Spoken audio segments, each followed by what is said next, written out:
Hello, Super Scholars. Today is Monday, October 19th. I hope you all had a wonderful weekend and that you are back and ready for a week of learning. Before we go into our reading lesson, we have to go over our learning targets and success criteria. Our learning target tells us what we are going to be learning for the day.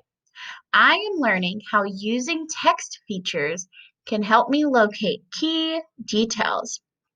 And remember, those key details are the very important parts of the text. I know I've got it when I can use key details to support the central idea. Some important vocabulary for today's lesson is the central or main idea. Remember, those mean the same thing. Central idea and main idea are the same exact thing, and that is what the text is mostly about. Key details are the most important parts of a text and they always match our main or central idea. We're also going to be learning about goods today. Goods are things we buy or use, and services are jobs people do to help other people. We also are going to talk about wants and needs. A want is something you would like to have, but you don't need it to live. And a need is something that you have to have in order to survive. Text features are used to help a reader understand a nonfiction text.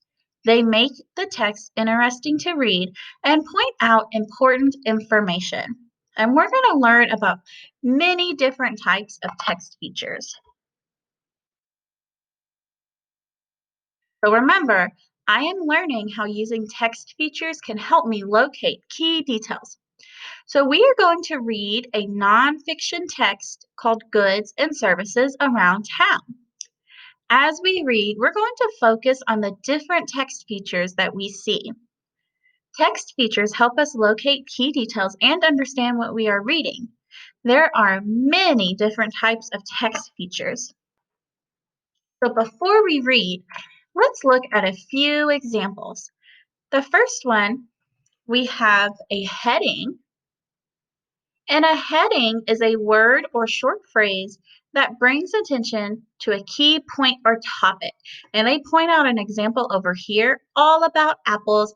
So everything under this heading is about apples. Next, we have a glossary.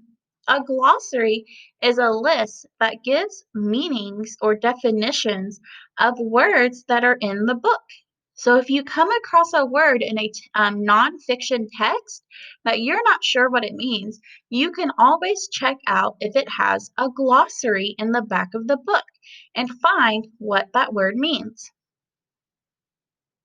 A table of contents is in the front of the book, and it lists the parts of the book and the pages where they can be found. Here is an example of table of contents.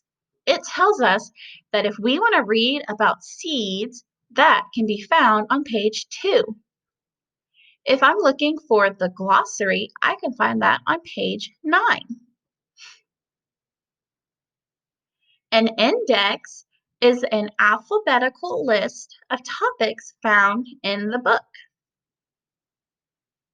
So if we were reading a book and it had an index and we wanted to know if this book talked about donuts at any point in the book, we could go to the back of the book and look under D because donuts starts with D and it says donuts, page 3.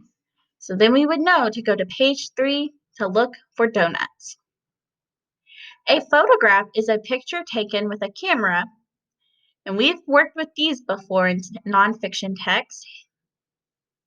A caption is the words that explain information about a photograph. So usually you would have a photograph and underneath of it, beside it, on top of it, or even right inside the photograph is some words that might explain what you're seeing in the photograph. And then bold print. Bold print is when words are shown darker and sometimes a little bigger to show that these words are important. So we are going to be looking to see if we find any of these text features in the nonfiction text we're reading today.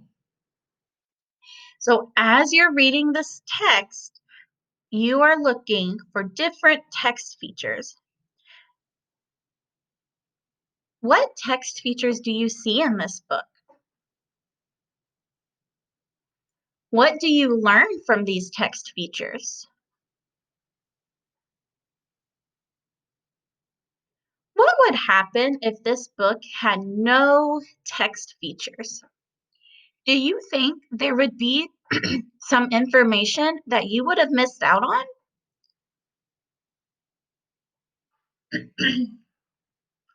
Definitely. If you did not have text features in nonfiction text, there would be lots of information that you might not even have the chance to earn. That's why, or I'm sorry, the chance to learn. And that's why text features are so important.